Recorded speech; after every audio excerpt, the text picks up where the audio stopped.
I'm the middle sibling of three. I have two brothers. They both grew up as scouts. My older brother made it to Eagle Scout. My little brother quit sometime in Boy Scouts. But for whatever reason, my parents never forced me to become a scout when I was a kid, which is weird because I remember always being really jealous of my older brother, Scott, when my mom would bring me along to the Pinewood Derby contests and celebrations and such. But the thing that I was always the most jealous that I missed out on were the campouts when the troops would go out into the wilderness and camp out for a whole weekend.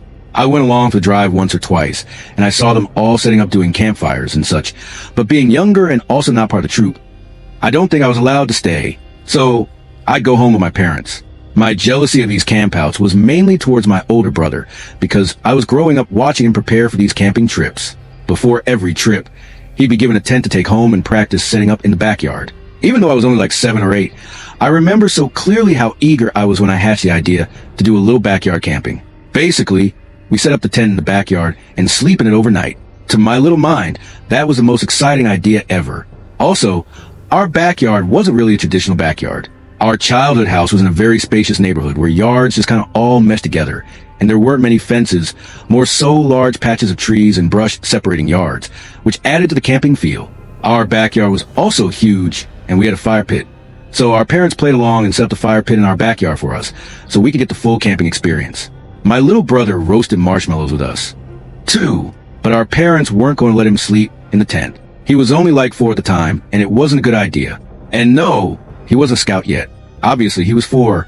After it got a little late, our parents brought him in and told us it was time to start getting ready for sleep. At this time in my life, the Game Boy SP was the handheld console. So, after getting into our sleeping bags, Scott and I whipped out our Game Boys and played our respective games. I was playing Super Mario Bros. 2, a game I was obsessed with yet could never beat as a child. After getting a little more tired though, I turned to my side and tried to sleep, but I remember not being able to sleep, like I was tired but restless. Maybe because I'd never slept in a sleeping bag before, and quite frankly it wasn't comfortable. A lot of time passed, and I mean a lot before I finally knocked off, and then I woke up probably confused about where I was at first, not recognizing my surroundings. I remember looking around the dark tent and then noticing something. Scott was gone. His sleeping bag was empty. The tent zipper was closed, though he must have went inside because he couldn't sleep. I was suddenly too scared to be in the tent alone. So I got up and unzipped the tent. But before crawling out, I did a little innocent peek outside simply because I was too scared to run out to the backyard without checking if the ghost was clear. But it was not. I saw someone sitting by the fire pit in the darkness. It wasn't Scott. It was a grown man. He was facing the tent, and surely he had to have seen me. I gasped and zipped the tent back up and crawled back into my sleeping bag as if that piece of cloth was any form of protection. I stayed completely still inside my sleeping bag. The tent was almost completely dark, just a faint gray from the moonlight coming through the fabric.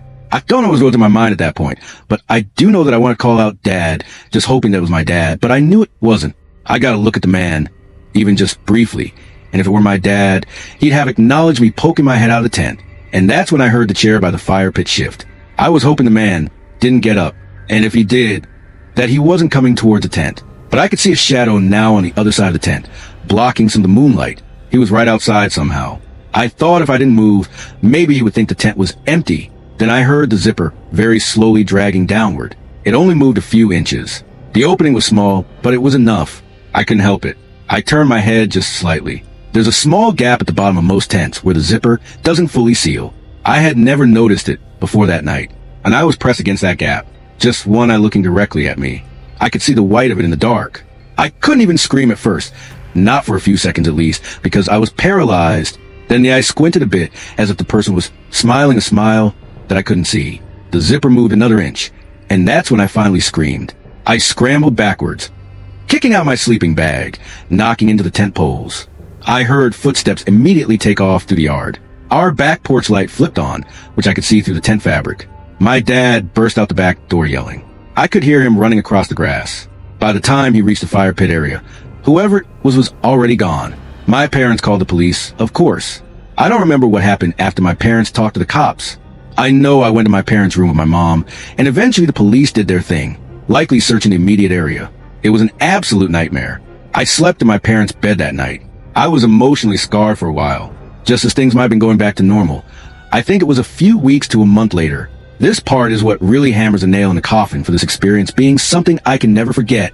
I went to Catholic school, and during lunch we'd have a short recess in the schoolyard, which was all concrete. The far end of the schoolyard was fenced off and looked towards the street. We were playing some game, maybe red light, green light, or something. All I know is I had to run to the fence to be considered safe from whatever the threat in the game was. And while I was on the fence next to some other kids, mind you, a man says, "Hey!" from the other side of the fence. I turn, and it's a man asking me for directions to someplace I don't even remember. I said, "I don't know." We weren't even supposed to talk to strangers outside of the schoolyard. Then he said, "Your name's Chris, right?" And that moment is implanted in my brain. His voice, the look on his face, and my heart dropping. I said no, lying to him. He then smiled and said, "You don't remember me, do you?" And at this point, I ran towards one of the recess chaperones and pointed over the fence, but the man was gone. One of the kids next to me told me he saw the man, too. The recess ladies called the recess in short, and the school called my parents. I was sure it was that man from the backyard. I was taken home early that day. I know my parents were so sick and worried after this. It was a hellish month. We lived in such a nice area, too, and to almost be chased out of the neighborhood because of this was just a nightmare. After months of me being under tight supervision from my parents, things went back to normal. I can't express enough though how much it still pains me in my chest thinking about how I could be dead today if that man had somehow successfully taken me. And it makes me sick wondering if he was ever successful in whatever he was trying to do with someone else.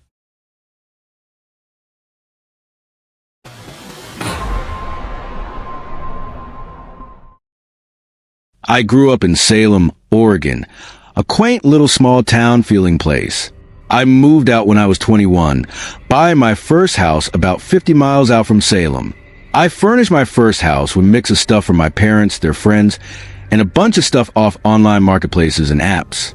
I was driving a Ford Raptor at the time, so lugging stuff around was thankfully very easy. On Facebook Marketplace one day, I found a listing selling a bunch of good-looking stuff. The ones in a listing that caught my eye were this cream-colored sectional couch that looked pristine and this Cannondale brand mountain bike. I didn't have a bike at the time, and where my house is, having one is perfect for exercise. The other stuff on the listing didn't really interest me.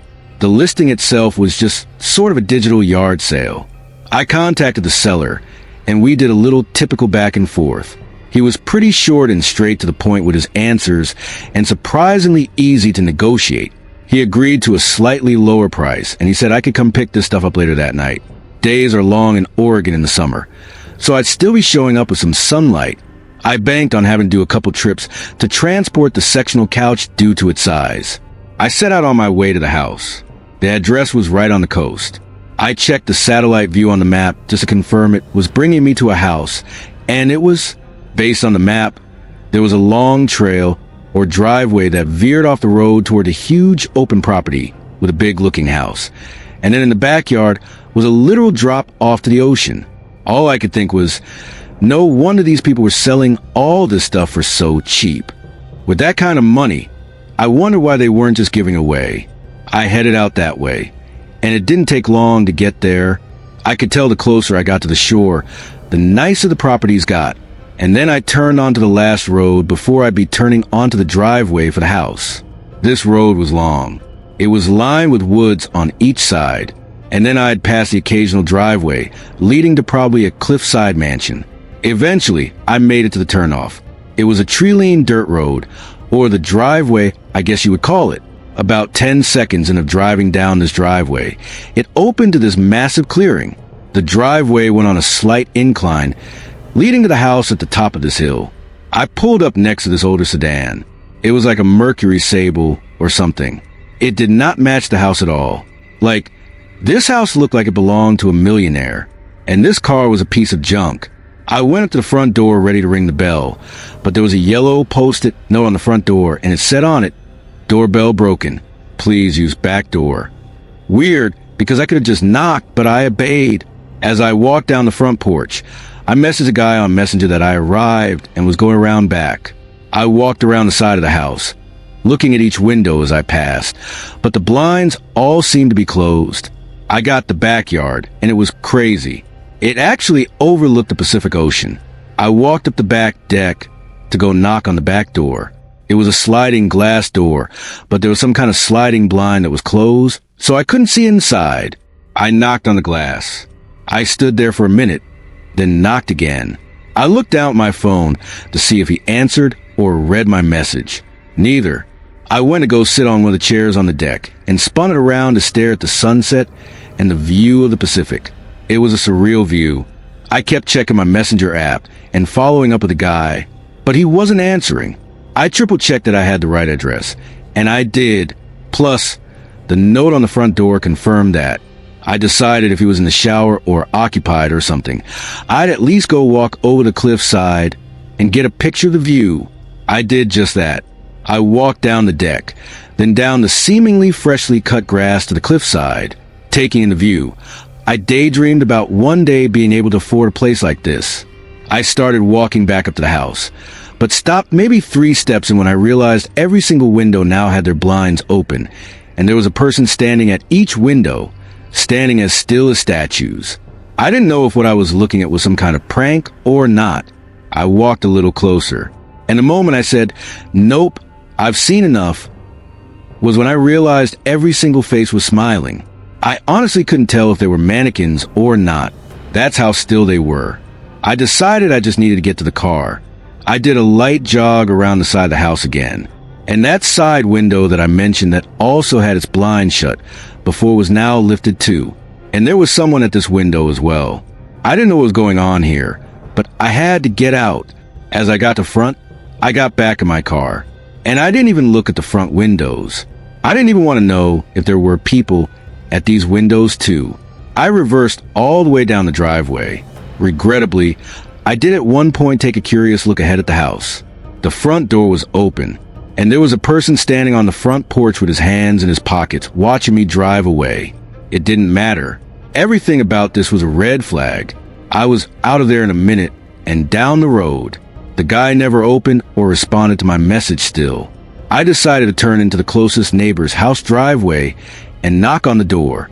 They answered, and I explained the bizarre and disturbing situation I just encountered, and I pressed them about any info on their neighbor. The man who answered, who I'll call Tom, was shocked because he's close friends with the guy next door, and he said he's hardly ever in town, and that he wouldn't set up some kind of elaborate prank like that.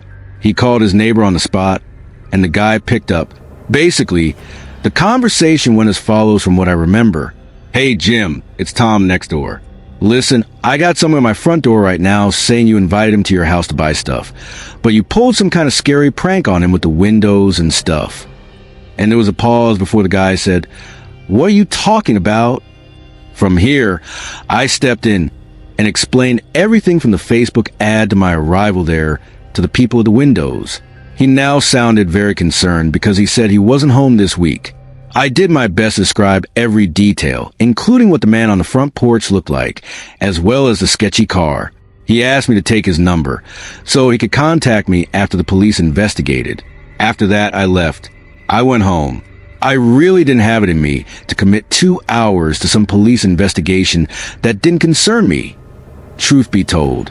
But I did hear from the guy later that night. He called me and asked me to send him the Facebook listing, but it was removed.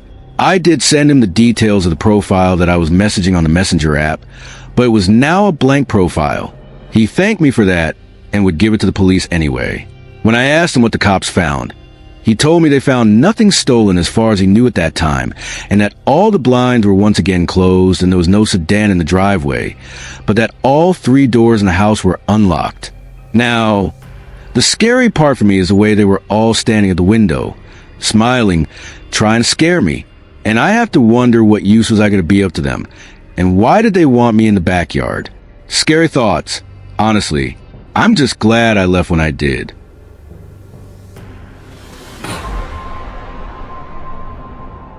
I live with my parents in Murraysville, Pennsylvania. My parents were gone one weekend, so I decided I was going to have a bunch of people over in the backyard for a mini pool party. We have a pool house and an in-ground pool back there. It's perfect for parties, even though I rarely get a chance to throw anything. The rest of the backyard is a little bit of grass, and then the woods behind the pool house. It's a very private backyard. Usually you'll see what I mean soon. So the little party I planned was for Saturday night. Earlier that day, I was setting up outside. It was a little cloudy out, but since it was going to be a night party, That didn't really matter. The woods behind the pool house are pretty big. They go at least half a mile back before they reach another backyard. So there should really be no one walking through them. It's also our property. There are no trails or any reason for anyone to be back there. I was bringing out folding tables for beer pong and refreshments and setting them up when I heard a cough come from the woods. It was clearly a slow throat clearing kind of cough, like someone trying to get something out of their throat. And it was definitely a man. I froze with the table still in my hands. I just stood there listening. The wind was barely moving the leaves, so the sound carried really clearly. It came from just inside the tree line, not deep in the woods, close enough that whoever made it could definitely see me. I slowly set the table down and looked out toward the trees. Confused is one word to use, but unsettled would be a better one. No one should be in those woods ever. I scanned the tree line and called out, "Who is that?" There was no answer, not even any movement, no footsteps or branches snapping or anything. That almost made it worse. If it was some random guy walking through, I should have heard him moving away, but it was just quiet. I got that feeling in my chest like I was being watched, like someone was standing perfectly still just behind a tree staring at me. I stood there for maybe 20 seconds just listening. The longer I stood there, the more uncomfortable I felt. Eventually, I just grabbed the rest of the stuff and brought it back inside for a bit. I didn't want to just stand out there alone anymore. I called my good friend Mark to come over early and help me set up. I decided not to mention the cough. I didn't want to sound paranoid before the party even started. Mark came over around 6. He brought some drinks and helped me finish setting up. I kept glancing at the woods while we were out there, but everything looked normal. Nothing moved. If someone had been there earlier, they were gone. The rest of my friends started showing up around 7 to 8. At the peak of the party, there were at least 20 people. Nothing insane, but it was a good time. There was music playing, people in the pool, lights around the patio on. With that many people there, the woods didn't feel creepy anymore. A couple times during the night, I caught myself looking toward the tree line though. I don't even know why. I guess that cough just stuck with me. Things started dying down around midnight, and by 1 in the morning, the last of the guests had left. I figured I would leave the mess to clean up for tomorrow. I was tired and ready for bed. Before going inside, I did one last slow sweep of the backyard. I walked around the pool, checked behind the pool house, looked toward the woods again. Everything seemed normal. The water in the pool was still. The lights reflected off it. No one was out there. I locked the back sliding door and went upstairs to brush my teeth and go to bed. I was in bed scrolling on my phone for maybe half an hour before putting it down. It probably took another half hour of laying there trying to sleep when I heard a splash. Not a small one, not like something falling in. It sounded exactly like someone jumping into the deep end. My eyes opened immediately. I held still listening. A few seconds later, I heard the sound of someone swimming. Literal strokes through the water. My first thought was maybe someone from the party stayed behind as a joke, or they just woke up drunkenly. But I knew everyone who came. No one would do something like that. I checked my phone, and it was 2 in the morning. I got out of bed and walked slowly to the window that overlooks the backyard. I didn't turn on any lights in my room. I didn't want whoever was out there to see me before I saw them. When I looked down at the pool, I saw there was a guy swimming calmly from one end to the other. At first, I tried to recognize him. I knew all 20 or so people who came over. This wasn't any of them. I leaned closer to the glass. The pool lights lit up his face just enough for me to know for sure. I had never seen him before. I yelled out the window, "Who is that?" The swimming stopped immediately. He looked up slowly toward my window. Even from that distance, I could tell he wasn't confused or startled. He just stared up at me. Then he started moving toward the shallow end. He climbed out of the pool, and that's when I saw how tall he was. He stood there dripping wet for maybe 2 seconds, just looking toward the house. I expected him to run away. Instead, he started walking toward the sliding door, not running or hesitating, just walking fast and direct like he already knew where he was going, almost in a march. I yelled again, "Hey, who is that?" He didn't respond. I heard the sliding door downstairs open. I know I locked it, I'm positive I did. But I heard it slide open. Then it slid shut. I ran to my bedroom door and locked it. That's when I noticed how much my hands were shaking. I grabbed my phone and texted Mark asking him if he noticed anyone stay behind before leaving. But I didn't wait for a response. I immediately called 911. I whispered into phone that there was an intruder in my house. I gave my address as quietly as I could. Then I heard the footsteps. They were slow, wet footsteps on hardwood. I could hear the slight stick of his feet lifting off the floor. He wasn't rushing, nor was he searching randomly. He was walking directly toward the stairs. Each step on the stairs creaked one at a time. He reached the top. The hallway floor outside my room creaked. He stopped right outside my bedroom door.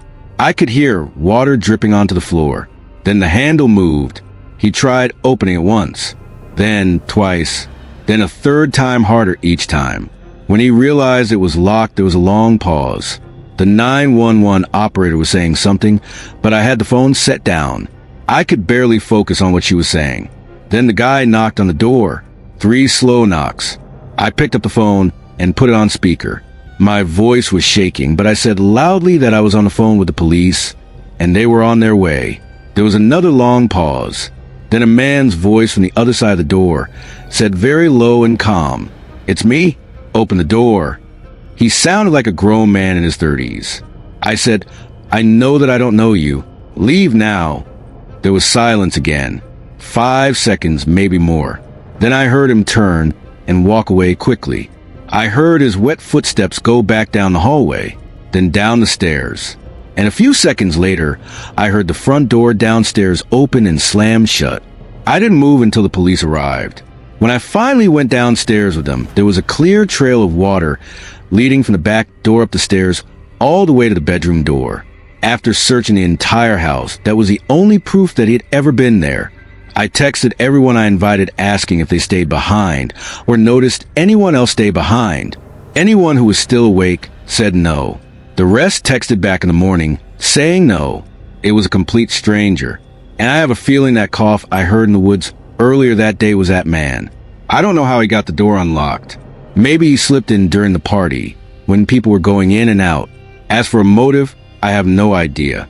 I just know that if I didn't wake up when I did, or if I opened that bedroom door, I don't know what he would have done.